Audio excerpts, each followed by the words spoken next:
الحمد لله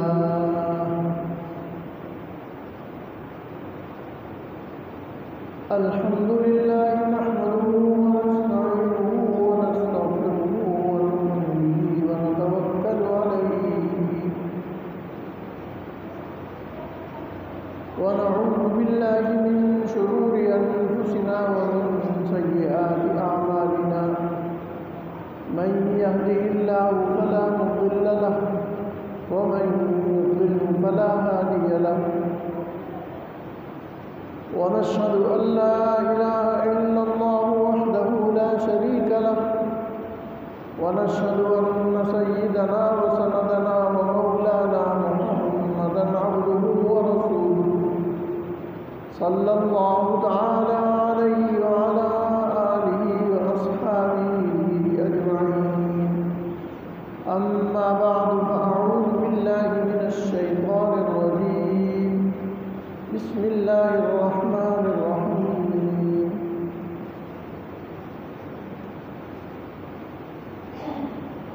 ربنا وابعث فيهم رسولا منهم يتلو عليهم آياتك ويعلمهم الكتاب والحكمة ويزكيهم إنك أنت العزيز الحكيم صدق الله العظيم. عزیزان محترم، رسالت مآب صلی اللہ علیہ وسلم کی بعثت کے بنیادی مقاصد پر گفتگو چل رہی تھی. گزشتہ جمعہ ہم نے وحی کے بارے میں عرض کیا تھا کہ وحی کی حفاظت کے لیے رسول اللہ صلی اللہ علیہ وسلم نے عملی طور پر دو چیزیں اختیار کی تھیں. ایک اس کی تلاوت اور اس کا سماع، اور دوسری اس کی کتابت قرآن حکیم کی کتابت. قرآن حکیم کو اللہ تعالیٰ نے لوح محفوظ پر محفوظ کیا ہے.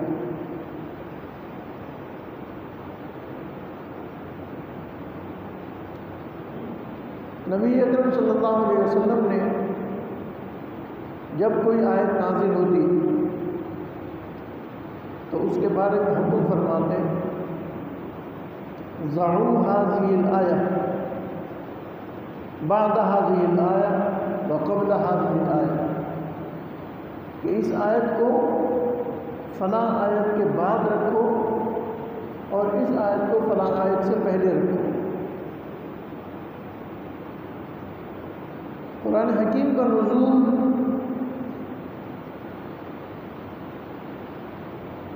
23 سال کے عرصے میں ہوا ہے اور حسب ضرورت احکامات نازل ہوئے. بعض احکام بتدریج نازل ہوئے. مثلا حرمت خمر، شراب کی حرمت جو ہے وہ بتدریج نازل ہوئی.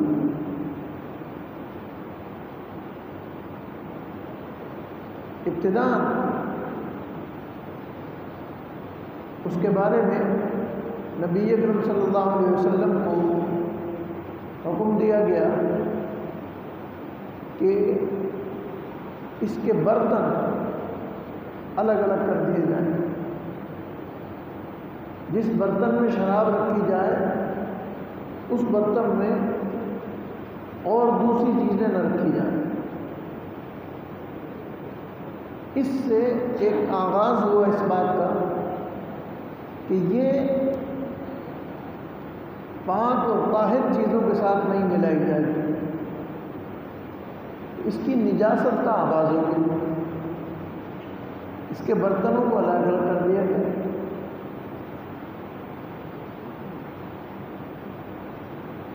پھر اس بات کی تعلیم دی گئی کہ حالت سکر میں عبادت کا اہتمام نہ کیا جائے،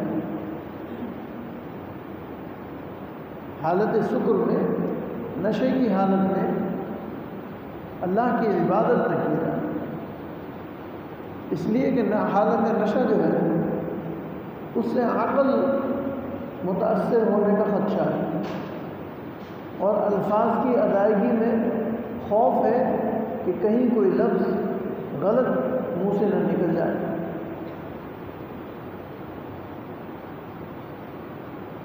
فرمایا لا تقربوا الصلاة وانتم سکارى، اس وقت نماز کے قریب نہ جاؤ جب تم نشے میں ہو۔ اور اس کے بارے میں بعض واقعات بھی آ رہے ہیں کہ کسی نے سورۃ الکافرون کی تلاوت میں لا اعبد ما تعبدون، تو لا اعبد ما تعبدون ولا انتم عابدون ما اعبد، تو عکس کر دیا تھا، ما انتم عابدون ولا اعبد، اس طرح کے معنوی طور پر غلط الفاظ کا استعمال ہو گیا، یعنی نفی کو اس بات سے اور اس بات کو نفی سے بدل دیا۔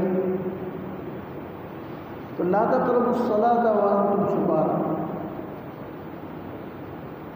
اس تدریج کے نتیجے میں آخر میں جو احکامات نازل ہوئے، يسألونك عن الخمر والميسر قل فيهما إثم كبير ومنافع للناس وإثمهما أكبر من نفعهما،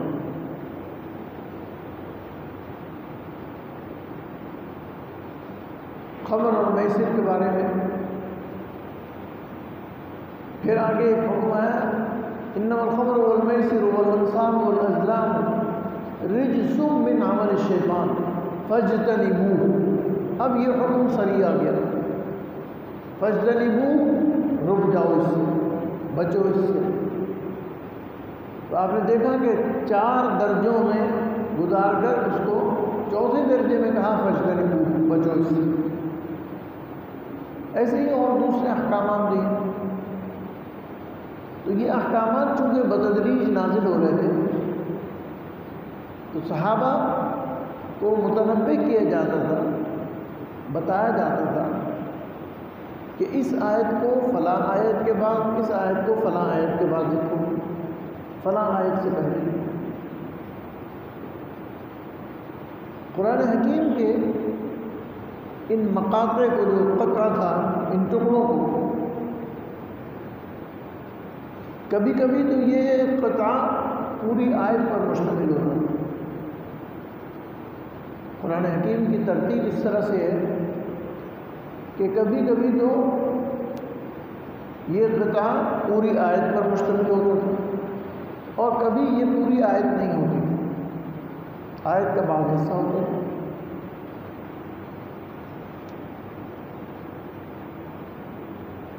چنانچہ بعض آیتیں طویل ہیں، لمبی ہیں، بعض آیتیں چھوٹی ہیں، آیات کا شمار بھی، ان کی گنتی بھی رسول اللہ صلی اللہ علیہ وسلم سے سیکھی گئی ہے۔ چنانچہ علماء عدد، جو گنتی کرنے والے علماء ہیں، ان میں ابو عمر دانی نے ان کی تفصیل بیان کی ہے اپنی کتاب البیان فی عدد آیات القرآن میں، اور اس میں انہوں نے کہا ہے کہ صحابہ نے نبی اکرم صلی اللہ علیہ وسلم سے سیکھا ہے۔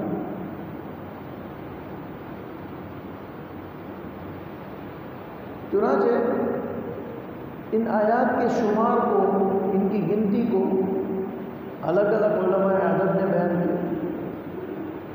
مثلا کل میں دیکھ رہا تھا کہ علماء صحابہ کا ایک طبقہ، کثیر طبقہ،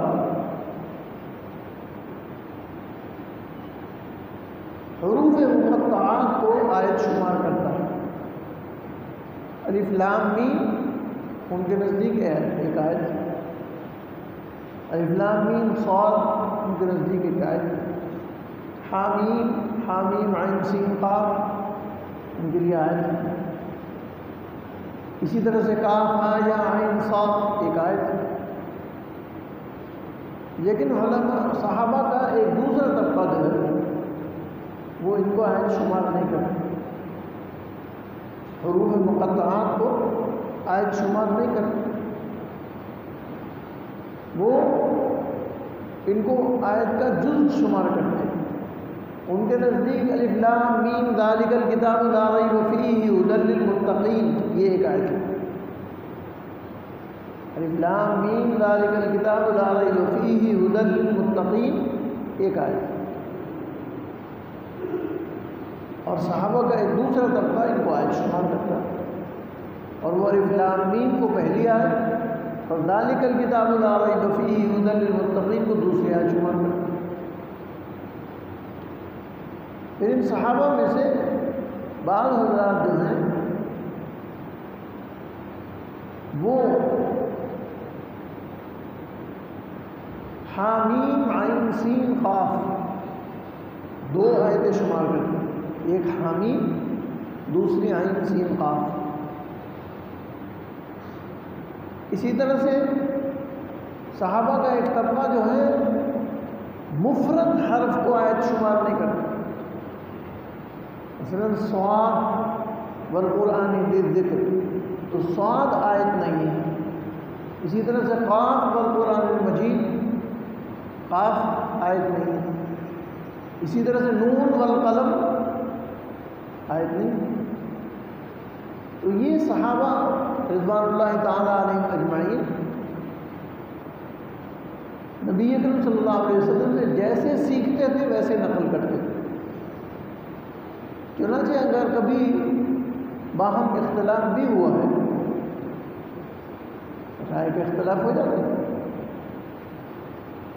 ایک روایت میں آتا ہے کہ ایک مرتبہ کچھ صحابہ نبی اکرم صلی اللہ علیہ وسلم کی خدمت میں حاضر ہوئے اور ان سے بتایا کہ فلاں اس آیت کو ایسے پڑھتا ہے اور فلاں اس آیت کو ایسے پڑھتا ہے۔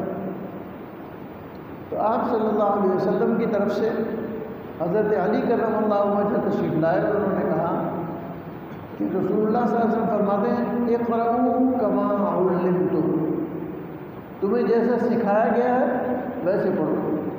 تو جس کو جیسے سکھایا وہ ویسے ہی پڑھو۔ چنانچہ کسی کو مالک یوم الدین سکھایا، کسی کو ملک یوم الدین سکھایا، تو جس کو ملک یوم الدین سکھایا وہ مالک یوم الدین نہ پڑھے، اور جس نے مالک یوم الدین سکھایا وہ ملک یوم الدین۔ اقرؤوا کما علمتم۔ تو حضرات صحابہ نے ان سب چیزوں کو من عن نقل کیا، اور صحابہ کی بڑی جماعت ہے جو اکابر صحابہ ہیں، ان میں عبداللہ بن مسعود ہیں، ابی بن کعب رضی اللہ تعالیٰ عنہ، حضرت ابو ہریرہ رضی اللہ تعالیٰ عنہ، اسی طرح سے حضرت ابو موسیٰ اشعری ہے، زید بن ثابت ہے۔ کچھ حضرات جو تھے ان کی ذمہ داری تھی کہ وہ قرآن پاک کی حفاظت کے لیے اپنے آپ کو مخصوص وقف کریں۔ چنانچہ جب آیت نازل ہوئی اور اس میں کوئی کمی بیشی ہوئی تو متنبہ کیا جاتا تھا صحابی کو بلا کر، زید بن ثابت کو بلا کر یا ابی بن کعب کو بلا کر یا ابو الدرداء رضی اللہ تعالیٰ عنہ کو بلا کر مطلع فرماتے تھے کہ یہ لفظ یہاں رکھنا۔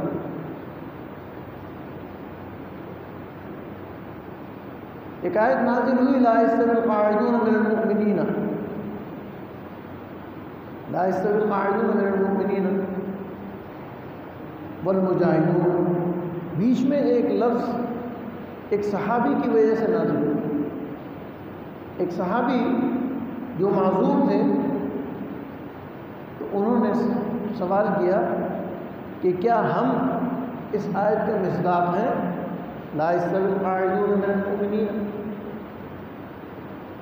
تو لفظ غیر اولی الضرر، غیر اولی الضرر، لیکن جو ضرر والے ہیں وہ اس میں شامل نہیں، یعنی جو معذور ہیں ان پر اس کا اطلاق نہیں ہوگا۔ تو لفظ غیرہ کا جو لفظ ہے غیرہ الضرر، اس کو آیت میں بعد میں لکھا گیا اور اس کا حکم دیا زید بن ثابت کو کہ اس قطعے کو، اس ٹکڑے کو، اس جملے کو غیرہ الضرر یہاں لکھ دو۔ اس طرح سے نبی اکرم صلی اللہ علیہ وسلم اپنے مقاصد بعثت کا جو بنیادی اہم حصہ تھا اور اس کا تعلق قرآن کی حفاظت سے تھا، اس کو لکھواتے ہیں۔ اسی طرح سے صحابہ کا ایک طبقہ جو ہے وہ بسم اللہ الرحمن الرحیم کے بارے میں مختلف ہی ہے۔ بعض کی رائے یہ ہے کہ بسم اللہ ہر سورت کا جزو ہے، ہر سورت کے شروع میں نازل ہوئی۔ بعض کا قول یہ ہے کہ نہیں، صرف سورۃ الفاتحہ کا جزو ہے، سورۃ الفاتحہ کے شروع میں نازل ہوئی۔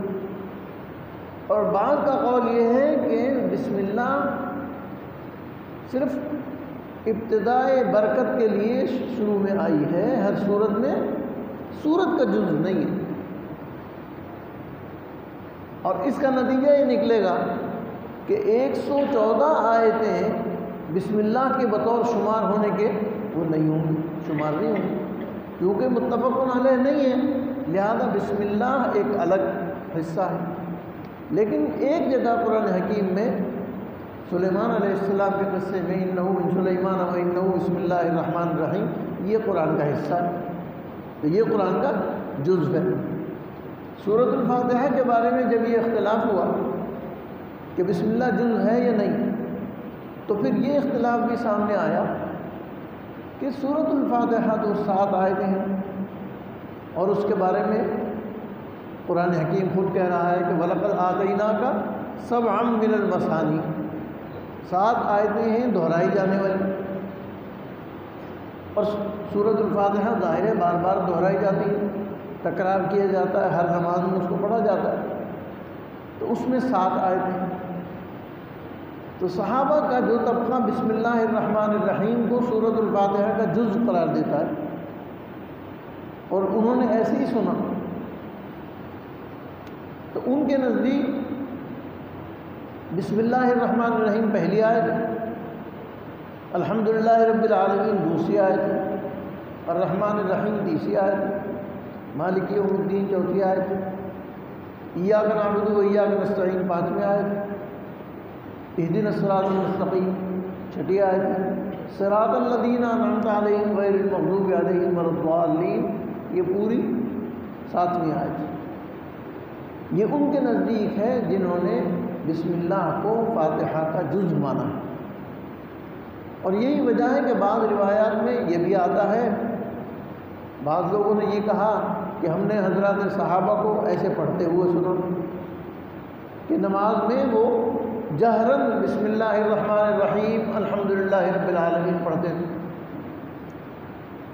اس کے برخلاف دوسرے صحابہ نے روایت کی ہے کہ حضرات صحابہ سے ہم نے بسم اللہ کا جہراً پڑھنا نہیں سنا، اور یہ اکثریت کی رائے ہے۔ اکثریت کی رائے یہ ہے کہ ہم نے رسول اللہ صلی اللہ علیہ وسلم سے کبھی بسم اللہ کو سورہ فاتحہ کے ساتھ نہیں سنا۔ آہستہ پڑھنا تو معمول ہے، لیکن زور سے پڑھنے کا معمول نہیں ہے۔ تو صحابہ کی ایک بڑی جماعت نے یہ نقل کیا۔ اب اس جماعت نے جب بسم اللہ کو سورہ فاتحہ کا جزو نہیں قرار دیا، اس کا حصہ نہیں قرار دیا، تو اب آیتیں رہ گئیں سورہ فاتحہ میں 6۔ ان کے یہاں صراط الذین انعمت علیہم ایک آیت، صراط الذین انعمت علیہم ایک آیت ہے، اور غیر المغضوب علیہم ولا الضالین دوسری آیت۔ تو اس طرح سے ان کی 7 آیتوں کا شمار بنے گا الحمدللہ رب العالمین، الرحمن الرحیم، مالک یوم الدین، ایاک نعبد و ایاک نستعین، اہدنا الصراط المستقیم، صراط الذین انعمت علیہم غیر المغضوب علیہم ولا الضالین، یہ 7 آیتیں شمار ہوں۔ پھر آیات کا شمار گنتی صحابہ کا معمول تھا۔ کئی جگہ یہ آیا ہے، احادیث میں بھی اس کا ذکر ہے کہ حضور صلی اللہ علیہ وسلم نے فرمایا کہ جس نے سورہ کہف کی 10 آیتیں، سورہ کہف کی پہلی 10 آیتیں پڑھ لی، اس کا دجال کچھ نہیں بگاڑ سکے گا، وہ دجال سے، اس کے شر اور فتنے سے محفوظ رہے گا۔ سورہ کہف کی 10 آیتیں۔ اسی طرح ایک حدیث میں آتا ہے کہ آپ صلی اللہ علیہ وسلم نے فرمایا کہ جس نے سورۃ الفاتحہ اور سورۃ البقرہ کی اوائل 5 آیتیں اور آیت الکرسی اور اس کے ساتھ کی 2 آیتیں اور سورۃ البقرہ کی آخری آیات للہ ما فی السماوات سے لے کر اور انتہا تک جس نے پڑھ لی، وہ مأمون ہو گیا ہر قسم کے خطرے سے، ہر فتنے سے۔ تو رات کو بعض حضرات نے یہ لکھا کہ رات کو سونے سے پہلے ان کا ورد کر لیا جائے تو انسان محفوظ ہو جاتا۔ اسی طرح آیت الکرسی کے بارے میں آ رہا ہے کہ آیت الکرسی کا ورد کریں، تلاوت کریں تو وہ ایک حصار بنا دیتی ہے، محفوظ کر دیتی ہے۔ تو آیت الکرسی کی تلاوت نبی اکرم صلی اللہ علیہ وسلم نے تشریف لا کر امت مسلمہ کو مختلف طرح کی رہنمائیاں عطا فرمائیں، اور ان رہنمائیوں میں سے قرآن پاک کی ان آیات کی رہنمائی بھی ہے۔ ایک اور جگہ آتا ہے کہ جس نے 30 آیات کی تلاوت کر لی وہ مامون اور محفوظ ہو گیا۔ تو وہ 30 آیات سورۃ الملک کی ہیں، تبارک الذی بیدہ الملک وہو علی کل شیء قدیر۔ اسی طرح سے مختلف روایات میں آتا ہے۔ تو آیات کا شمار اور عدد بھی نبی اکرم صلی اللہ علیہ وسلم سے، آپ کے صحابہ سے، تابعین سے، تبع تابعین سے شمار ہے۔ قرآن حکیم کی حفاظت کا یہ سلسلہ، اس کی کتابت کا یہ سلسلہ، اس کی قراءت کا یہ سلسلہ، صحابہ اس کا بہت اہتمام کرتے ہیں، ایک ایک لفظ کا اہتمام کرتے ہیں، حتیٰ کہ اگر کسی نے ایک لفظ مختلف پڑھ لیا ہے تو فوراً اس پر گرفت ہوتی تھی اور داروگیر ہوتی تھی اور پوچھتے تھے کہ تم نے یہ کس سے پڑھا۔ مثلا عمر بن الخطاب کا قصہ مشہور ہے کہ عمر بن الخطاب رضی اللہ تعالیٰ عنہ جا رہے تھے، دیکھا ایک جگہ جماعت ہو رہی تھی، ایک صاحب نماز پڑھا رہے تھے، ہشام ابن حکیم ان کا نام ہے۔ ہشام ابن حکیم نماز پڑھا رہے ہیں، دوسرے لوگ ان کے پیچھے نماز پڑھ رہے ہیں، جہری نماز ہے، تلاوت کر رہے ہیں، سورہ فرقان کی تلاوت کر رہے ہیں۔ عمر بن الخطاب کھڑے ہو گئے تلاوت سننے کے لیے، دیکھا کہ ہشام نے کچھ الفاظ کی تلاوت عمر کی تلاوت سے مختلف کی، کچھ کلمات ایسے ہیں جو ہشام پڑھ رہے ہیں اور عمر ایسا نہیں پڑھتے۔ تو عمر کھڑے ہو گئے، انتظار کیا، جب یہ نماز سے فارغ ہو گئے تو ان سے کہا کہ تم نے جو یہ تلاوت کی ہے یہ تم نے کہاں سے کی ہے، کس سے سیکھا ہے؟ کہا کہ میں نے رسول اللہ صلی اللہ علیہ وسلم نے پڑھا ہے۔ تو عمر نے کہا میں نے بھی رسول اللہ صلی اللہ علیہ وسلم سے پڑھا ہے۔ دونوں کے درمیان یہ کلمات کے بارے میں اختلاف رائے ہو گیا۔ تبارک الذی جعل فی السماء بروجا وجعل فیہا سراجا وقمرا منیرا وجعل فیہا سروجا وقمرا منیرا۔ تو سراجا سروجا، اور اسی طرح سے یضاعف لہ العذاب یضاعف لہ العذاب، اسی طرح سے وہب لنا من ازواجنا وذریاتنا وذریتنا، مفرد اور جمع کا اختلاف۔ ان اختلافات کو لے کر عمر فاروق رسالت مآب صلی اللہ علیہ وسلم کی خدمت میں پہنچے، ہشام ابن حکیم کو لے کر گئے، رسالت مآب صلی اللہ علیہ وسلم کی خدمت میں عرض کیا کہ ہشام جیسے پڑھ رہے ہیں ایسے میں نے نہیں پڑھا ہے، اور میں جیسے پڑھ رہا ہوں وہ ہشام نے نہیں پڑھا۔ تو رسول اللہ صلی اللہ علیہ وسلم نے فرمایا کہ اقرأ یا ہشام، ہشام آپ سنائیے۔ ہشام رضی اللہ تعالیٰ عنہ نے سنایا رسول اللہ صلی اللہ علیہ وسلم فرمایا ہاکذا انزلت، ایسے ہی نازل ہوا ہے۔ پھر عمر بن خطاب سے فرمایا کہ عمر بن خطاب تم سنو، انہوں نے سنایا، فرمایا ہاکذا انزلت، اسی طرح نازل ہوا ہے۔ اور اس کے بعد فرمایا کہ انزل القرآن علی 7 احرف، قرآن حکیم 7 حروف پر نازل کیا گیا ہے۔ فقرؤوا ما تیسر من کلھا شاف و کاف، قرآن حکیم کو تم ایسے پڑھو، یہ تمہارے سب کے لیے شفا ہے، تمہارے سب کے لیے ہدایت ہے، کافی ہے۔